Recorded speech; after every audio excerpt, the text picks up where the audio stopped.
Dans le prochain épisode de Un si grand soleil. Tandis que Moreau est arrêté, Gaël prend une grave décision. Attention, les paragraphes qui suivent contiennent des spoilers sur l'épisode d'Un si grand soleil diffusé demain soir sur France 2. Si vous ne voulez rien savoir, ne lisez pas ce qui suit. Mardi 12 avril dans Un si grand soleil. Moreau est arrêté. Le sort de Yasmine est toujours incertain. Même si la juge Alphand n'a pas décidé de la poursuivre pour le moment, la mère de famille risque malgré tout le licenciement si l'hôpital venait à porter plainte contre elle. Toutefois, Yasmine s'en moque car le plus important pour elle, c'est que sa fille soit innocentée. De leur côté, Yann et Hakim poursuivent leur enquête et retournent chez Moreau qui ne répond pas.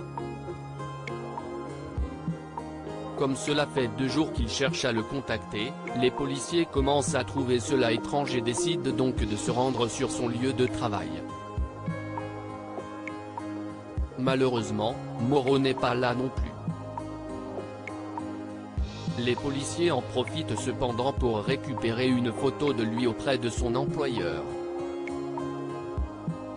À quelques pas de là, Yasmine est convoquée par la directrice de l'hôpital.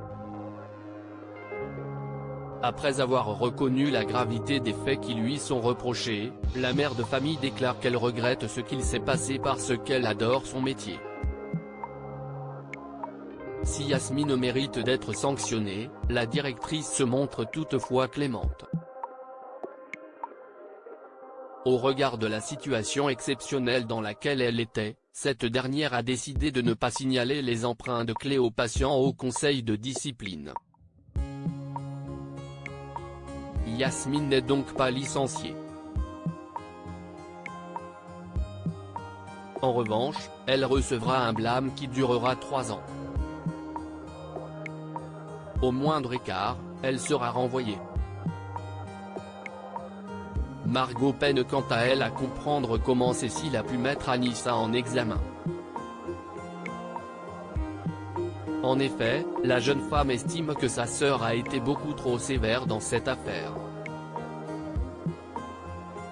Agacée, Cécile met fin à la conversation en lui rappelant qu'elle travaille pour le cabinet d'avocats qui défend Anissa. Aussi, tout échange sur un dossier en cours est interdit. En fin de journée, Yasmine remercie Jeannette de l'avoir défendue auprès de la direction de l'hôpital. Le docteur Lewis assure alors qu'elle a fait ce qui lui semblait juste. Au cours de leur discussion, Yasmine reçoit un message de Yann avec plusieurs photos d'éventuels suspects. Rapidement, elle identifie Moreau. La nuit tombée, Moreau suit Yasmine sans savoir que la police lui a tendu un piège. En effet, Élise s'est déguisée en Yasmine et attend d'être seule avec lui pour l'arrêter. Gaël prend une grave décision. Pauline, la codétenue de Gaël, rencontre un ami au parloir qui va l'aider à s'évader. S'ils sont parvenus à mettre la matonne dans le coup, Pauline doit encore convaincre Gaël de la suivre. De son côté, Alex remet à Claudine son témoignage pour Gaël. Jugeant ses écrits neutres et froids, l'avocate lui demande de recommencer mais Alex refuse. Cette histoire étant désormais derrière lui, il estime qu'il a été assez gentil de témoigner puis précise qu'elle n'obtiendra rien de plus de lui. De retour au commissariat, Alex est à cran, tant et si bien que lorsqu'Élise évoque les rondes de nuit supplémentaires, il l'envoie promener. Non loin de là, Claudine est avec Gaël au parloir et lui fait comprendre que sa demande d'aménagement de peine a peu de chances d'aboutir.